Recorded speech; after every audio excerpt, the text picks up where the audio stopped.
S'il y a eu un accident déplorable dans les études scientifiques au sujet du Coran qui s'est produit ces derniers 2 siècles, c'est certainement l'accueil des approbateurs qui a été réservé à l'ouvrage de Paul Casanova sur Mohammed et la fin du monde. Et on vient d'en entendre toute l'histoire, donc je ne vais pas développer cette idée. En tout cas, depuis, les études du Coran d'expression française ont pris une autre direction. On a eu un ouvrage que je trouve encore toujours fondamental, l'introduction au Coran de Régis Blachère de 1947, avec une seconde édition augmentée en 1959 et qui reste jusqu'à maintenant, 3/4 de siècle après, un instrument de travail utile pour les études de la rédaction, du développement du texte du Coran. Dans une même perspective, s'agissant du champ de l'intérêt qui s'est développé pour la constitution et la transmission du texte coranique, nous disposons maintenant de l'édition du fameux Codex Parisino Petropolitanus, grâce à l'organisateur de ce colloque. Depuis, il n'est plus possible de postuler que la rédaction du Coran a été un long processus qui a perduré pendant plusieurs siècles.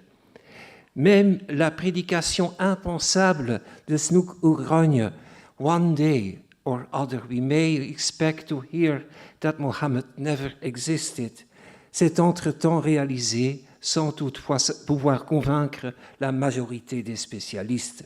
Heureusement, je dirais.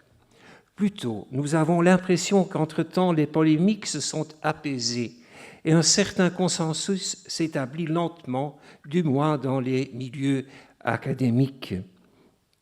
Car, malheureusement, les publications idéologiques et islamophobes, souffrant en outre d'effets computationnels, véhiculant de la propagande politique et apologétique religieuse, dans les 2 sens d'ailleurs, abondent sur le web, ce qui dérange beaucoup les recherches, comme je l'ai déjà dénoncé ailleurs.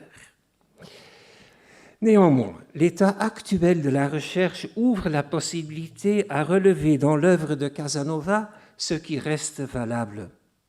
Citons par exemple David Cook dans son livre Studies in Muslim Apocalyptic. It is quite interesting to note that ideas not accepted at the time, like Casanova's idea that Muhammad and the early Muslims were driven by a belief in the imminent end of the world, are clear and obvious now. C'est sur cet aspect que nous voulons aujourd'hui insister. L'apocalyptique, l'attente de la fin du temps et la lutte finale contre les forces du mal, et particulièrement la fonction du terme malhama dans un tel contexte. Le terme semble indiquer une forme spécifique de la bataille apocalyptique, souvent liée à la personne du prophète et concernant une éventuelle prise de Constantinople. Il figure plutôt dans des textes chiites. La préférence pour Constantinople s'explique sans doute facilement, surtout au début de l'islam. Jusqu'à l'année 696-697, c'est-à-dire l'an 77 de l'Hégire, les califes se sont limités à imiter des monnaies byzantins et sassanides d'ailleurs, parfois en y ajoutant une inscription arabe. Pendant les premières années de son règne, Abd al-Malik était même obligé à payer une somme de tribut à Constantinople. Cela implique que jusqu'alors, les califes ont continué à reconnaître l'empereur de Byzance comme leur souverain. Les nouvelles pièces de monnaie à partir de l'an 77 impliquent donc une sorte de déclaration implicite d'indépendance et de souveraineté. La conquête de Constantinople devait alors être considérée comme l'expression ultime de la victoire de la nouvelle religion, qui est l'islam, bien que la ville impériale résistât encore pendant plusieurs siècles à la réalisation de cette ambition téméraire. Dans le Coran, le terme malhama, auquel Casanova a attaché tant d'importance, le terme n'apparaît pas dans le Coran. Les mots dérivés de la racine sont rares. On n'y trouve qu'une douzaine, dont 4 dans une phrase contenant une interdiction alimentaire et 2 dans une description du paradis, donc ce qu'on pourra y manger. Jamais, pour ainsi dire, dans un contexte spirituel. Casanova a fait l'inventaire des occurrences dans les traditions que nous n'allons pas toutes énumérer. Intéressants sont toutefois les Kutub el-Malahim, avec la tradition chiite que cite Ignace Goldsir, selon laquelle de tels Malahim, se référant à tous les dirigeants futurs jusqu'au temps de la résurrection, auraient figuré dans l'exemplaire du Coran qui appartenait à Fatima, la fille du prophète. Un détail que Casanova n'a pas retenu dans son analyse. S'agirait-il de passages censurés ou du moins non retenus dans l'édition officielle canonisée du Coran? Steinschneider a observé que ce genre d'apocalypse continue une tradition juive et chrétienne qui explique et développe la prophétie de Daniel, en y joignant d'autres prophètes vétérotestamentaires comme Noé et ses fils, rôle qui est repris surtout dans la présentation chiite de la Malhama par l'aspect prophétique de Ali. Déterminer le sens précis de la notion de Malhama s'avère une tâche difficile et compliquée, bien qu'il s'agisse vraisemblablement d'un emprunt au syriaque. Problème est qu'il semble y avoir eu 2 racines sémitiques de lahama. Sont-elles homonymes ou y a-t-il néanmoins un rapport? La signification fondamentale de la première, laham, selon Aurel Stolbava, serait en rapport avec de la nourriture, sens que l'acadien ancien aurait gardé, puisque lahamu y signifie se nourrir. En arabe, la racine a donné le mot pour indiquer la viande. En hébreu et en araméen, celui pour le pain. L'autre racine, les hum, selon Aurel Stolbova dans leur dictionnaire de langue comparée sémitique, l'autre racine signifierait tuer, combattre. En arabe, par exemple, ça donne lohma, signifiant mêler, combat acharné, corps à corps, carnage, mais aussi parenté. Dans un certain nombre de textes bibliques, rares il faut avouer, et parfois la lecture du texte n'est pas assurée, et ici nous ne pouvons entrer dans toutes les subtilités de la critique textuelle biblique, le hum semble avoir eu le sens d'entrailles, d'intestin. Fondamentalement, le terme signifierait quelque chose comme se connecter, être ferme, presser, serrer étroitement, joindre, constituer. Dans le livre de Job, le 20e chapitre, verset 23, touche encore mieux le sens fondamental du mot. Et je cite, « Dieu perce sa chair, ses entrailles, c'est-à-dire qu'il atteint les entrailles de l'impie. » L'image est comparable à la fonction des aliments destinés à entrer par l'intestin et à être absorbés par les tissus du corps, afin de les réconforter. Formulé et défini de cette manière, nous ne sommes pas sûrs si les 2 formes de laham ou lihum ne sont pas homonymes ou pas. Nous avons déjà fait brièvement allusion, en invoquant une remarque de Steinschneider, à l'idée de la succession de la prophétie et des prophètes. Avec ce que nous venons de mettre en lumière comme le sens original de la racine de Laham, nous pouvons maintenant mieux comprendre ce qui a incité Casanova à poser la question suivante en son livre. On peut se demander si la Malhama n'est pas, à l'origine précisément, cette 6e résurrection du Christ et par suite 7e incarnation. Toutefois, Casanova continue son argument en admettant que pour rendre la notion d'incarnation, généralement tajassut en arabe, à partir de laham, conformément au mot que l'arabe utilise généralement, tajassut, pour rendre l'idée de l'incarnation, on s'attendrait en ce cas à un masdar de la 5e forme, talahum, comme Casanova, en invoquant une série de sources anciennes pour étayer son interprétation de Malhama, comme se référant à l'incarnation de la divinité, avoue n'avoir aucune explication pour cette anomalie grammaticale.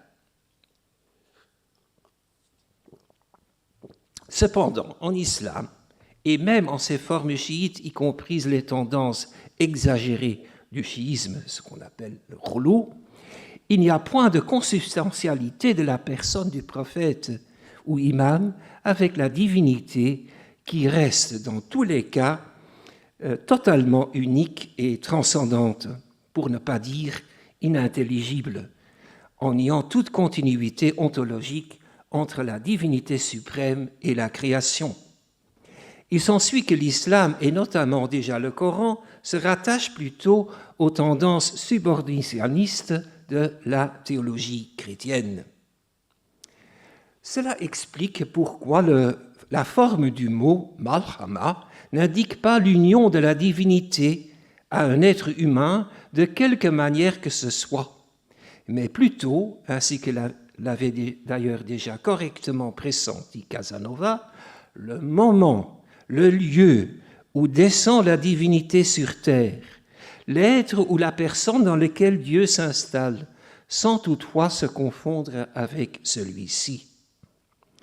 C'est le sens profond de la wasiya universelle, le principe prophétique qui se transmet de génération en génération de manière ininterrompue et d'un prophète à l'autre, principe qui prend possession et se sert chaque fois d'une nouvelle enveloppe humaine.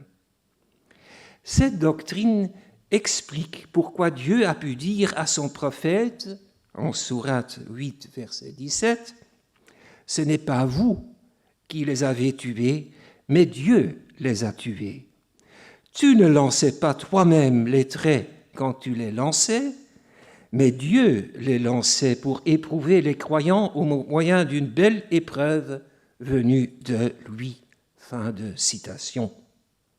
Il n'y a même pas entre le principe divin de la prophétie et la personne de l'homme de Dieu un lien comparable à ce qu'on appelle en grec synaphia, narifouto en syriaque, notion de la théologie nestorienne qui distingue néanmoins clairement la nature humaine et divine au sein de la deuxième hypostase de la divinité, et ce encore après la venue au monde du Christ.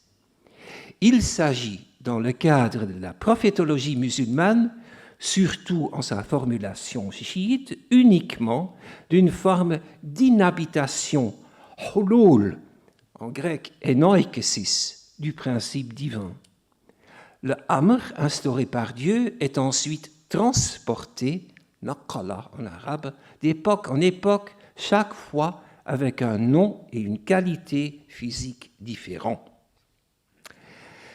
Ainsi, nous croyons avoir pu montrer comment ce amr, qui est descendu pendant la nuit du Qadr, de la sourate que nous avons déjà citée, et qui est évoqué en des termes grandioses dans cette sourate 97, n'est autre que la disposition divine comportant la nuit de l'investiture du prophète, pendant laquelle la wasiya est descendue sur lui et a pris possession de sa personne comme elle s'était investie de l'âme et du corps de tous les prophètes de l'histoire du salut qui l'ont précédé dans la tradition biblique, évidemment. Si cette interprétation de la sourate 97, Al-Qadr, est exacte, il s'ensuit que la doctrine de la Wasiya universelle est déjà clairement et explicitement attestée et énoncée par le Coran et est profondément ancrée dans la doctrine coranique.